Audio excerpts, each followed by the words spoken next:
It started with 3 knocks on the door. The man was sitting at his kitchen table, savoring the smell and warmth of the coffee in his hands, so he didn't hurry to answer it. By the time he got there, someone was pounding and shouting incoherently. He opened the door to find his neighbor in a bathrobe and slippers, eyes scanning the neighborhood. "It's Lola! She's missing!" Taking in his harried appearance, the man glanced back at his half-finished coffee and sighed, knowing it would be cold by the time he returned. He pulled on his boots and overcoat, wrapped himself in a scarf, and followed his neighbor down the driveway to look for his lost dog. The sun was pushing through the clouds, drying up the morning fog that seemed to roll in whenever the leaves changed.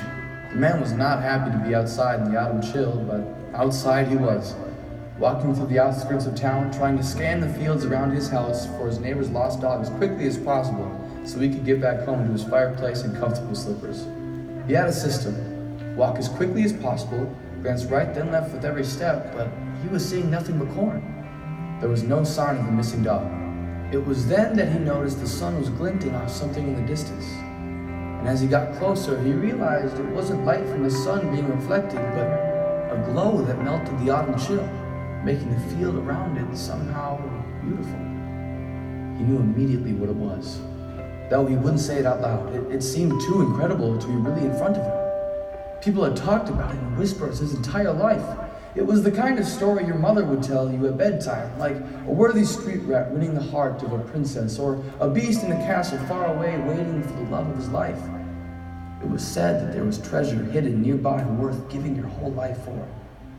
A fairy tale, really. Too good to be true. He gently inched his way towards the glow, pushing aside the cornstalks, unconsciously trying to tiptoe in his boots.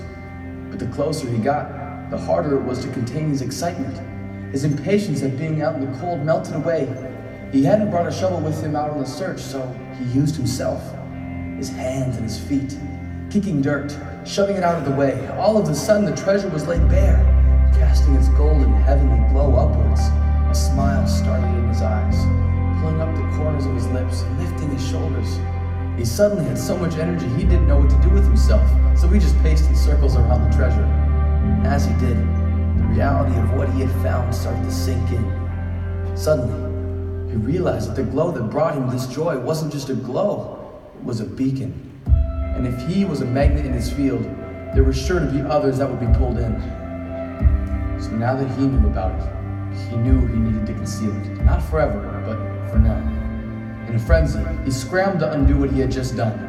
He worked until the treasure was covered and the glow was contained. And then he worked out what to do next. His first step was to figure out who owned the land. He quickly learned that the landowner was auctioning off his property soon. The glow of the treasure had captured his heart, and now he felt like he was the one radiating the golden light. He could hardly contain his smile until he saw the starting point. His heart thumped down to his stomach. Even if he withdrew all of the money he had in his bank, which he would gladly do for the treasure, it wouldn't be enough to even have a chance to buy the land. So the next day found him meeting with the storekeeper, watch in hand. It had been given to him by his father, who had gotten it from his father and his father before him. It was the only family heirloom he owned, and he had always been proud of its history and heritage, not to mention the status it gave him in the eyes of anyone who saw it on his wrist. But the methodic ticking of the second hand didn't bring the comfort it once had when he thought about the treasure. The day after that, he went in search of a friend who had always admired his house. The friend loved the hardwood floors and the oak trees in the yard. So did he. He had also dreamed about what he could do with the house, how one day it could be filled with his wife and children, but moving back in with his parents seemed entirely worth it when he thought about the treasure. Without a house, it was easy to downsize everything else. His table and chairs went to consignment. His couch and wingback chairs moved into his neighbor's sitting room, probably destined to be covered in the hair from the runaway dog. He didn't need his clothes or his shoes anymore, so they left with the same merchant that took his watch. And then, it was his tools.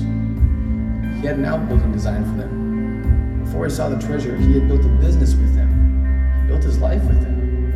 He had spent hours sawing, hand-shaping wood, letting the grain run beneath his hands, sanding it smooth. Pieces he'd made over the years flooded the furniture store in town. The tools of his trade departed to his competition. As the man walked away from his livelihood, his shoulders were straighter because he was one step closer to the treasure.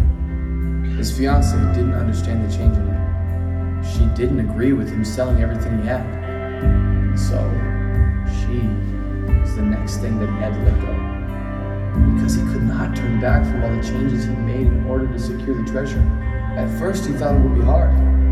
He kept expecting his common sense to kick in. He kept expecting to feel regret as he let go of everything he used to treasure, everything he had worked for and built his life around. But these treasures paled in comparison to the glow of what he'd found in that field.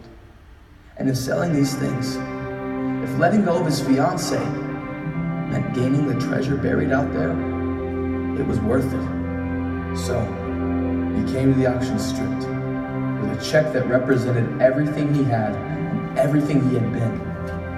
But when he looked around at the other people that had come, warm in their designer coats and expensive boots, he knew he was outmatched and out-resourced.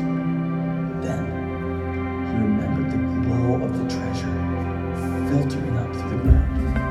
And he remembered that he had something they never would, pure, unadulterated joy.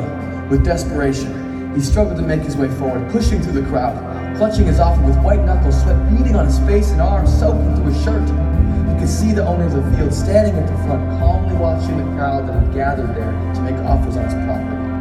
But as he approached the landowner, a smile broke out on his face, and his shoulders sagged in relief that he had made it. He looked at the landowner, and their smiles were alike. The glow that had been in his eyes since that morning in the field was mirrored in the landowner's gaze. The landowner looked at his sweat-soaked shirt, at his second-hand wardrobe. He looked at his shoes, caked in mud because he had no way of getting to the auction except by walking. And the landowner saw that he was thrilled to have the opportunity to give everything up. In the end, he was chosen to be the new owner of the field.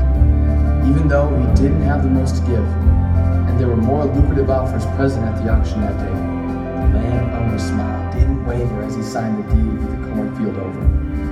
As the man walked home, adding another layer of mud to his boots, but holding the paper that made it all worthwhile, he reflected on the proceedings. In the same way he knew the treasure was worth everything, he knew if he gave less than everything, the owner would have given it to someone else. Someone with more resources, someone more deserving. But the field became his that day because he gave up everything he could. And not just the field, the treasure. His to bask in. His to rebuild his life around. There was nothing left to distract him from enjoying it forever. And it wasn't a legend people whispered about anymore. It was no longer a far-fetched fairy tale. The treasure was his. And it was worth everything.